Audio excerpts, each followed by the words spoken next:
राधे राधे दोस्तों, स्वागत है आपका आपके चैनल मां शारदा भवानी में। मालव गढ़ राज्य के महाराज विक्रमेंद्र का एक बेटा था जिससे वो बहुत ही प्यार करते थे। महाराज ने अपने बेटे युवराज आर्य का पालन पोषण बड़े लाड़ प्यार से किया। कुछ वर्षों के बाद महारानी सुमित्रा एक बार फिर गर्भवती हुई। महाराज विक्रमेंद्र ये चाहते थे कि इस बार भी महारानी बेटे को ही जन्म दे, क्योंकि उन्हें बेटियां बिल्कुल पसंद नहीं थी। जब महारानी के गर्भ के 9 महीने पूरे हुए और बच्चे के जन्म का समय आया, तभी अचानक महाराज को एक बहुत जरूरी काम से दूसरे राज्य की यात्रा पर जाना पड़ा। यात्रा पर जाने से पहले महाराज ने महारानी से कहा, यदि मेरे आने से पहले बच्चा हुआ और वो लड़का हुआ तो ठीक है, लेकिन यदि लड़की हुई तो तुम उसे मौत के घाट उतार देना। ये कहकर महाराज वहां से चले गए। महाराज के जाने के 2 दिन बाद ही महारानी सुमित्रा ने एक प्यारी सी बेटी को जन्म दिया। बेटी को देखकर महारानी रोने लगी और बोली, है भगवान, अब मैं क्या करूं।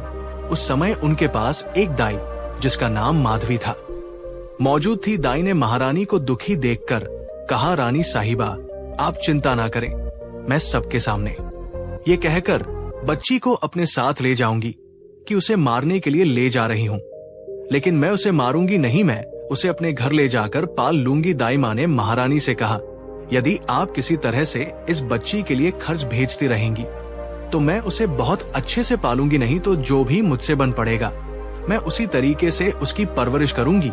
ये सुनकर महारानी ने दाई को सोना चांदी और गहने देकर अपनी बेटी को सौंप दिया। महल में ये खबर फैला दी गई कि दाई बच्ची को जंगल ले जाकर मौत के घाट उतार आई है। दूसरी तरफ दाई माधवी उस बच्ची को अपने घर ले गई और उसका पालन पोषण शुरू कर दिया। महाराज विक्रमेंद्र जब अपनी यात्रा से वापस लौटे तो महारानी सुमित्रा ने उन्हें बताया कि आपके जाने के बाद बेटी का जन्म हुआ था और आपके कहे अनुसार उसे मार दिया गया। ये सुनकर महाराज बहुत प्रसन्न हुए। दाई माधवी ने गांव वालों के सामने ये कह दिया कि वो बच्ची उसकी नातिन है।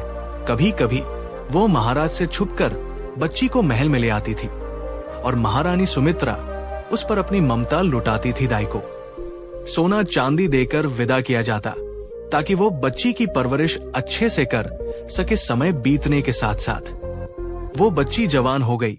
वो बहुत ही सुंदर थी। महलों में न होने के बावजूद भी वो किसी राजकुमारी से कम नहीं लगती थी।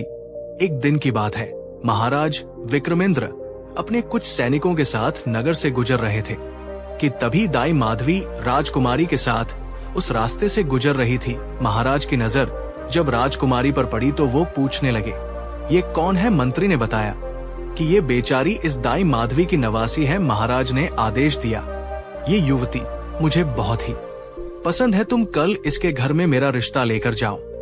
अब क्योंकि सच्चाई किसी को मालूम नहीं थी, इसीलिए अगले दिन मंत्री कुछ आदमियों के साथ दाई माधवी के घर पर उसकी नवासी का हाथ मांगने के लिए पहुंच गया। दाई माधवी मन ही मन सोचने लगी, है भगवान, अब मैं क्या करूं।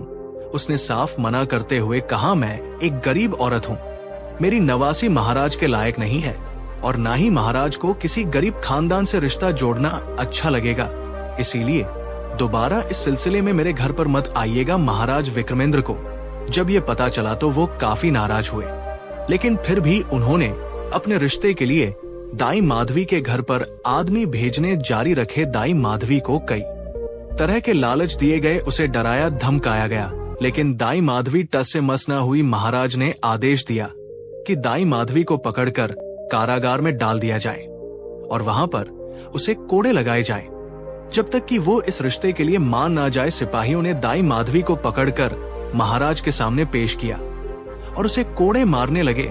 महाराज के सामने दाई माधवी चीख पुकार करने लगी। दाई माधवी जो पहले से ही बूढ़ी हो चुकी थी, वो मार ज्यादा देर तक बर्दाश्त न कर सकी और चिल्लाते हुए कहने लगी, महाराज, ये लड़की कोई और नहीं बल्कि आपकी बेटी है। मैंने इसे मारने की बजाय अपने घर में ले जाकर इसका पालन पोषण किया है। अब महाराज विक्रमेंद्र को एहसास हुआ कि वह एक बड़ी गलती करने जा रहे थे, लेकिन बेटी के जिंदा होने की खबर से वो और भी ज्यादा गुस्से से भर गए। उन्होंने अपने बेटे यानी युवराज आर्य को बुलाकर ये हुक्म दिया, अपनी बहन को जंगल में ले जाकर मार डालो, इसकी आंखें निकालकर, और इसका खून लाकर मुझे दिखाओ ताकि मुझे विश्वास हो जाए। युवराज आर्य परेशान हो उठा। वो अपने हाथों से अपनी बहन को नहीं मार सकता था, मगर मन ही मन में वो ये भी जानता था कि अगर उसने ये काम नहीं किया तो महाराज गुस्से में आकर उसे और उसकी बहन दोनों को मौत के घाट उतार देंगे। मजबूर होकर युवराज आर्य अपनी बहन को साथ लेकर जंगल की ओर चल पड़ा। जब वे लोग जंगल में पहुंचे तो अपनी बहन के लिए युवराज आर्यन के मन में प्यार उमड़ पड़ा। उसने अपनी बहन से कहा, बहन, मैं किसी भी हालत में तुम्हें अपने हाथों से नहीं मार सकता। मैं तुम्हें यहीं पर छोड़ देता हूँ, आगे जैसे तुम्हारी किस्मत होगी। राजकुमारी ने कहा, नहीं भाई, तुम मुझे यहीं पर मार दो और मेरी आंखें निकाल लो, वरना अवश्य ही महाराज तुम्हें भी मार डालेंगे और मुझे ये बात बिल्कुल भी मंजूर नहीं होगी। भाई बहन दोनों एक दूसरे के गले लगकर रोने लगे। आखिरकार किसी तरह से भाई ने बहन को मना लिया। राजकुमारी बेचारी रोती बिलखती जंगल की तरफ चलने लगी। उसने आखिरी बार पलटकर अपने भाई को देखा और जंगल में घुस गई।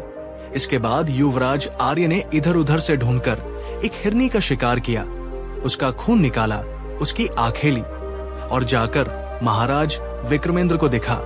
अब महाराज को तसल्ली हो गई कि उनकी बेटी मर चुकी है। जब महारानी सुमित्रा को ये खबर मिली तो उन्होंने अपने बेटे को बुलाकर सारा हाल पूछा। तब युवराज आर्य ने अपनी मां को सारी सच्चाई बता दी। ये जानने के बाद कि उनकी बेटी जिंदा है, महारानी ईश्वर से प्रार्थना करने लगी है, ईश्वर मेरी बेटी की रक्षा करना। अब दूसरी तरफ राजकुमारी जंगल में रहने लगी। अपनी भूख मिटने के लिए वो पेड़ों के फल खाती और झरनों का पानी पीती। कुछ समय बीता और राजकुमारी इसी तरह से जंगल में अपना जीवन बिताने लगी।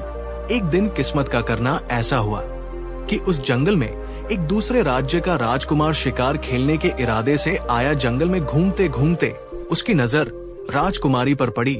राजकुमारी की सुंदरता देखकर वो उस पर मोहित हो गया। उसने राजकुमारी के सामने विवाह का प्रस्ताव रख दिया। राजकुमारी ने भी इस विवाह प्रस्ताव को बड़ी खुशी से स्वीकार कर लिया। वो राजकुमार जिसका नाम मणिचक्र था, राजकुमारी को अपने साथ अपने राज्य में ले गया। अपने राज्य में पहुंचते ही राजकुमार सबसे पहले अपने मंत्री के घर गया। मंत्री से कहने लगा, मंत्री जी, इस लड़की को अपनी बेटी की तरह समझो। मैं कल इसका रिश्ता मांगने के लिए आऊंगा और फिर इसे ब्याह कर अपने महल में ले जाऊंगा। तब तक आप इसे मेरी अमानत समझकर अपने पास ही रखिए। मंत्री कहने लगा, राजकुमार जी, आप बिल्कुल भी चिंता ना करें। ये लड़की अब मेरी बेटी है। जब भी आपका मन करे इसे ब्याह कर ले जाइएगा। मणिचक्र ने राजकुमारी को मंत्री के घर पर छोड़ा और अगले ही दिन कुछ दरबारियों को मंत्री के घर पर रिश्ता करने के लिए भेज दिया। 2 दिन के बाद मणिचक्र और राजकुमारी की बड़ी ही धूमधाम से शादी कर दी गई। मणिचक्र अब राजकुमारी के प्रेम में सब कुछ भूल चुका था। उसने कभी राजकुमारी से उसकी पिछली जिंदगी के बारे में नहीं पूछा। धीरे धीरे 1 साल बीत गया। अब उसने राजकुमारी, जो कि अब रानी बन चुकी थी, से पूछा, अब तुम मुझे बताओ कि तुम कौन हो और किसकी बेटी हो।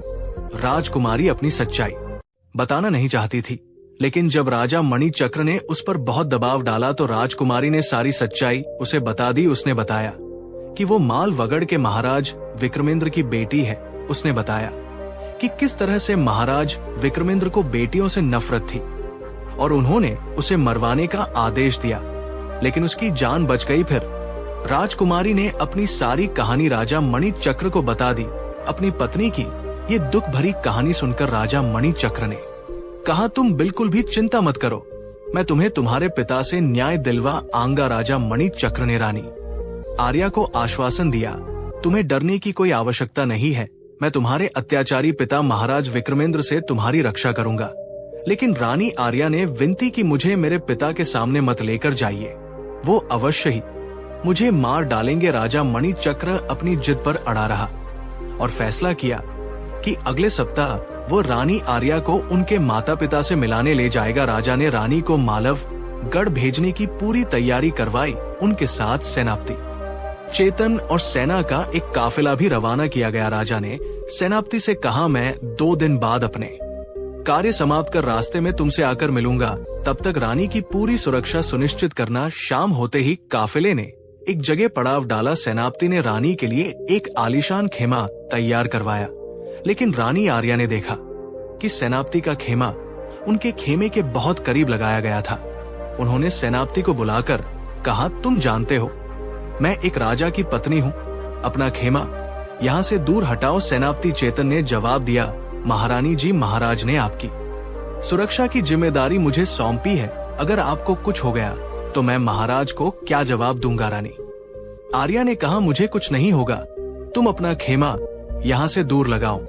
लेकिन सेनापति ने रानी की बात को अनसुना कर दिया। रात का खाना खाया गया और सभी अपने अपने खेमों में सोने चले गए। सेनापति चेतन की नीयत पहले से ही खराब थी। आधी रात को जब सभी सो रहे थे, सेनापति चुपके से रानी आर्या के खेमे में दाखिल हो गया। रानी पहले से ही चौकन्ना थी। जैसे ही उन्होंने आहट सुनी, वो जाग गई। उन्होंने देखा कि सेनापति उनके खेमे में घुस आया है। रानी ने तुरंत आदेश दिया, दूर हट जाओ। क्या तुम जानते नहीं कि मैं तुम्हारे राजा की पत्नी हूं? लेकिन सेनापति अपनी धृष्टता में और आगे बढ़ने लगा। रानी ने कहा, दुष्ट, अगर तुमने एक कदम और बढ़ाया तो इसके गंभीर परिणाम होंगे।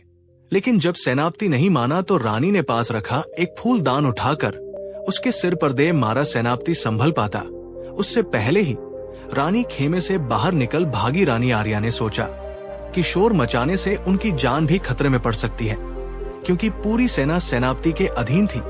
वो अंधेरे में भागती चली गई। भागते भागते उन्होंने देखा कि सामने एक बड़ी नदी बह रही थी।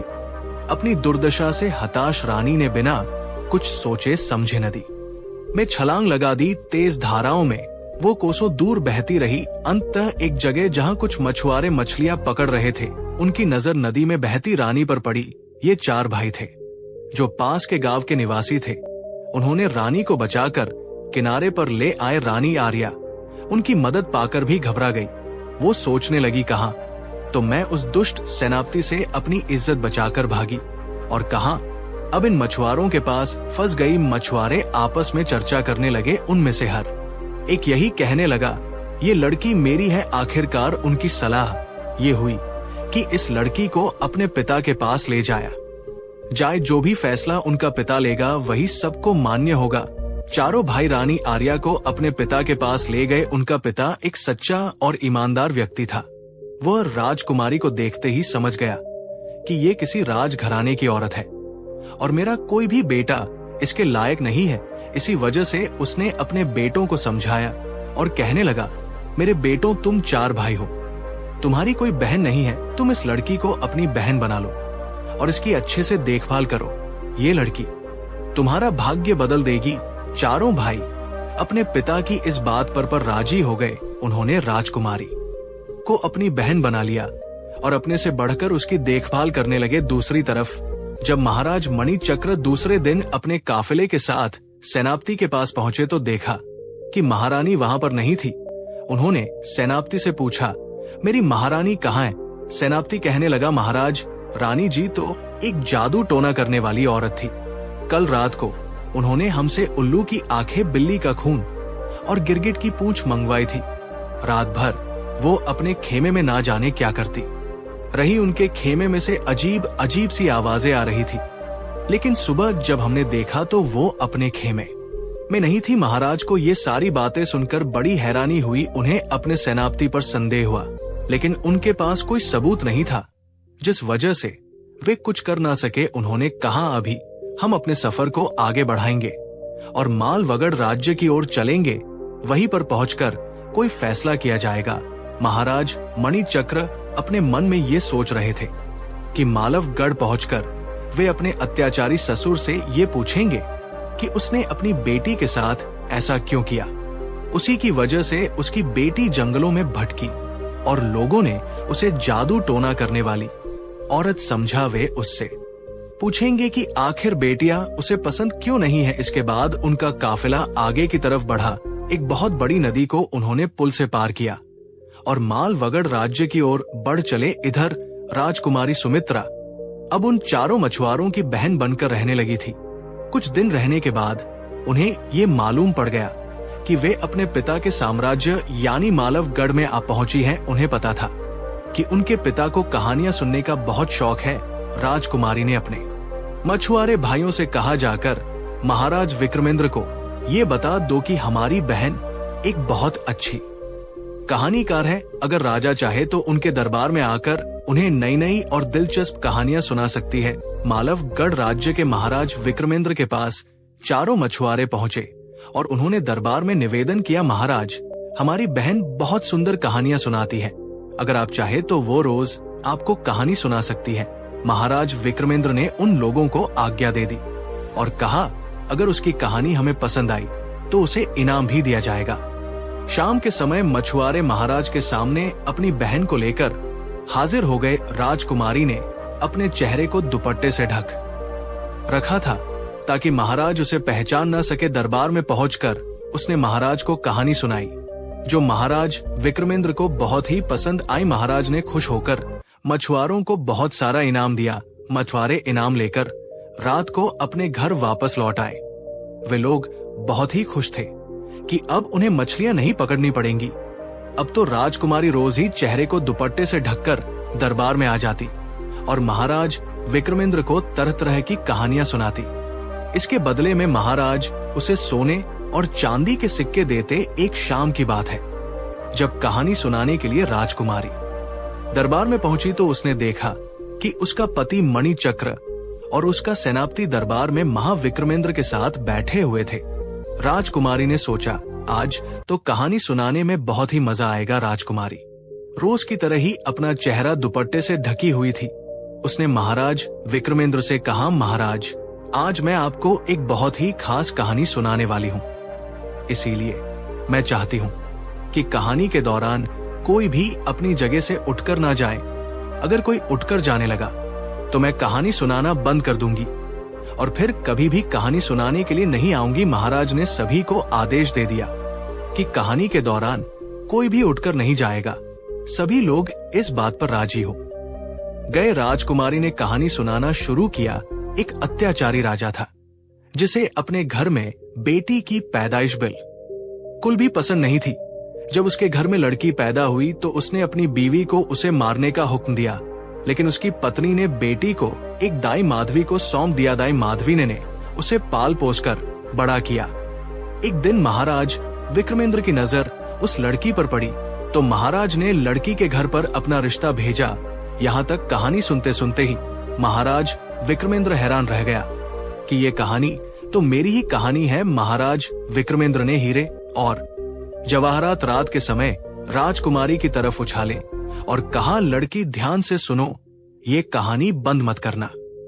मछुआरे भाइयों ने सारे हीरे और जवाहरात इकट्ठे कर लिए। राजकुमारी आगे कहने लगी, जब महाराज विक्रमेंद्र को पता चला कि वो लड़की उसी की बेटी है तो उसने अपने बेटे युवराज आर्य को बुलाकर अपनी बहन को जंगल में ले जाकर मारने का आदेश दिया।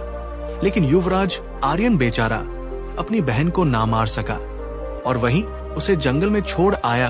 वो लड़की बेचारी जंगल में इधर उधर भटकती, फूल और पत्ते खाकर अपना गुजारा करती। महाराज विक्रमेंद्र, जो अब काफी बूढ़ा हो चुका था, उसे पहले से ही अपनी बेटी के साथ किए गए अत्याचार पर बहुत ही दुख था। जब उसे अपनी बेटी के दुखों के बारे में मालूम हुआ तो उसका दिल और भी दुखी हो उठा। दूसरी तरफ राजकुमारी के भाई युवराज आर्य ने जब ये सुना तो वो समझ गया कि ये तो मेरी बहन का किस्सा है।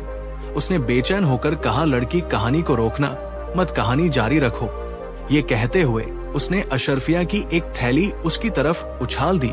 राजकुमारी ने कहानी को आगे जारी रखते हुए कहा, जंगल में दिन गुजरने के बाद एक दिन एक राजकुमार उस लड़की से मिला और वो उसके प्रेम में पड़ गया। राजकुमार उससे शादी करके उसे अपने महल में ले आया। राजकुमारी के पति राजा मणिचक्र ने जब ये सुना तो वो समझ गया कि ये तो मेरी कहानी है। उसने भी तुरंत हीरे और जवाहरात राजकुमारी की तरफ उछाले और कहने लगा, लड़की, ये कहानी आगे जारी रखना, मैं ये कहानी पूरी सुनना चाहता हूँ। राजकुमारी ने आगे कहना शुरू किया, शादी के बाद राजा मणि चक्र अपनी पत्नी को अपने पिता से मिलवा चाहता था। उसने अपने सेनापति को आदेश दिया कि वो सेना की एक टुकड़ी के साथ रानी को लेकर चले। राजा खुद बाद में उसे रास्ते में मिलेगा, लेकिन रास्ते में जब पड़ाव डाला गया तो सेनापति की नीयत खराब हो गई। वो आधी रात के बाद उस लड़की के खेमे में घुस गया और उसके साथ जबरदस्ती करने लगा। लेकिन जैसे कैसे वो लड़की अपनी जान बचाकर वहां से भागी, ये सुनकर वहां पर मौजूद सेनापति घबरा गया कि ये तो उसकी सच्चाई सबके सामने बताई जा रही है। वो तुरंत उठ खड़ा हुआ और कहने लगा, महाराज, मुझे एक जरूरी काम से जाना पड़ेगा। अब तक महाराज विक्रमेंद्र और युवराज आर्य सारी सच्चाई समझ चुके थे। महाराज विक्रमेंद्र ने डांटते हुए सेनापति से कहा, मक्कार सेनापति, तुम कहीं नहीं जा सकते जब तक यह कहानी पूरी नहीं होती। चुपचाप यहीं पर बैठे रहो, वरना तुम्हारी गर्दन कटवा दूंगा घबराकर। सेनापति वहीं पर बैठ गया। राजकुमारी ने आगे की कहानी जारी रखते हुए कहा, फिर वो लड़की नदी में कूद गई। बहते बहते 4 मछुआरे भाइयों के हाथ लगी, जिन्होंने उसे अपनी बहन बना लिया। जब कहानी यहाँ तक पहुंची तो चारों मछुआरे भाई हैरान रह गए कि ये तो उन्हीं की कहानी है। वे चारों भी अब चुप्पी साधक बैठ गए। राजकुमारी ने आगे कहा, इसके बाद वो लड़की वहां के राजा के दरबार में कहानी सुनाने लगी। अब तो महाराज विक्रमेंद्र की आंखों से आंसुओं की धारा फूट पड़ी। यहाँ तक पहुंचकर महाराज विक्रमेंद्र का दिल चूर चूर हो चुका था। वो रोते चिल्लाते हुए वहां से उठ खड़ा हुआ। तब राजकुमारी ने अपने चेहरे से दुपट्टा हटाया। वहीं पर बैठे हुए राजा मणिचक्र ने अपनी पत्नी को पहचान लिया। महाराज विक्रमेंद्र भी अब ये समझ चुका था कि ये लड़की उसी की बेटी है। अब एक बाप अपनी बेटी को पाकर और एक पति अपनी पत्नी को पाकर बहुत ही खुश थे। दोनों ने उसी समय सैनिकों को आदेश दिया कि दुष्ट सेनापति को कारागार में डाल दिया जाए और उसे मृत्यु दंड देने की घोषणा कर दी गई। महाराज विक्रमेंद्र अपने किए हुए अत्याचारों के लिए बहुत ही शर्मिंदा था। उसने अपनी बेटी और पत्नी से माफी मांगी। इसके बाद उसने अपनी बेटी को अपने दामाद के साथ बहुत ही खुशी से विदा किया और वे सब लोग एक खुशनुमा जिंदगी बिताने लगे। तो दोस्तों, अगर आपको आज की कहानी अच्छी लगी तो चैनल को सब्सक्राइब करके हमें सपोर्ट कर दीजिए और कमेंट्स में राधे राधे लिखना ना भूलना। फिर मिलते हैं एक नई कहानी के साथ। राधे राधे।